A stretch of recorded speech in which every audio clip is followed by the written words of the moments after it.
یہ کیسے ڈاکٹر صاحب، کیا یہ شرائط جو کہ بہت سخت ہیں اور عوام پر بوجھ پڑنے والا ہے آنے والے دنوں میں، ان شرائط کو تسلیم کر کے اس بات کو یقینی بنایا جائے گا کہ پاکستان ڈینجر زون سے نکل جائے گا؟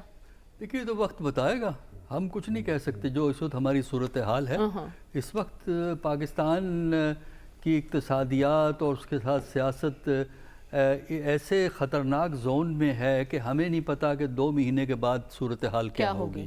اور اس کی جو بنیادی وجہ ہے وہ ہمیں 2 نظر آتی ہیں. ایک تو یہ ہے کہ ہم تبدیل ہوئے بغیر تبدیلی چاہتے ہیں. ہمارے مزاج، ہمارے طور طریقے، ہماری کابینائیں، اور جو ہے میرا خیال ہے اس سے پہلے کبھی فیڈرل حکومت اتنی وسیع نہیں تھی. 60-65 کا ایوریج ہوا کرتی تھی، لیکن اب ماشاءاللہ 78 تک ہم پہنچے ہوئے ہیں.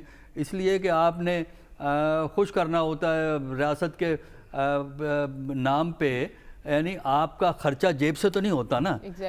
ریاست ہی خرچ کر رہی ہے، ٹھیک ہے خزانے پر بوجھ، خزانے کر دو، وہ باہر کے دورے کر لو.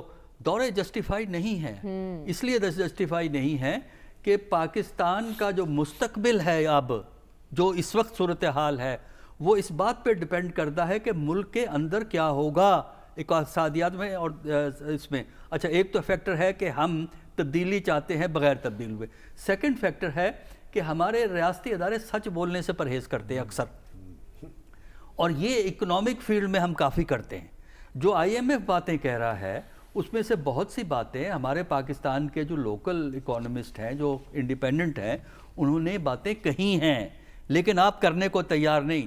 جب آپ کا ادارہ کو یہ کہتا ہے کہ آپ اپنے ایسٹس کو ڈکلیئر کریں، ان کو جسٹیفائی کریں، آپ کہتے ہیں پولیٹیکل وکٹمائزیشن ہو رہی ہے. آپ کے ہاں بھی ایک ادارے نے بہت سے لوگوں کو پہلے گرفتار کیا تھا، ان سے پوچھا تھا کہ کتنے پیسے ہیں آپ کے پاس، یہ پیسے کہاں سے آئے، کہاں سے چلے گئے. یعنی اگر آپ کوئی پاکستان کے اندر عام آدمی کوئی چھوٹی سی پراپرٹی بھی خریدے، انکم ٹیکس والے آ جاتے ہیں پوچھنے کے لیے کہ جی آپ اپنا سورس بتائیے.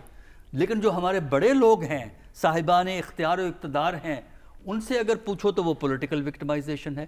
تو یہ سچ بولنے کی جب تک ہمارے فائنینس والے خاص کر، دوسرے بھی لیکن فائنینس والے خاص کر، جب تک یہ بات ایکسیپٹ کرنے کو تیار نہیں ہے کہ ہماری ناکامی کہاں ہوئی ہے. اب پچھلے 2 ہفتے سے ہم دیکھ رہے ہیں، پرائم منسٹر بھی کہہ رہے ہیں کہ بڑے مشکل حالات ہیں، لیکن ذرا ان 2 ہفتے سے پہلے جائیے نا، ماننے کو کہ تیار ہی نہیں کہ پاکستان میں کیا ہو گیا.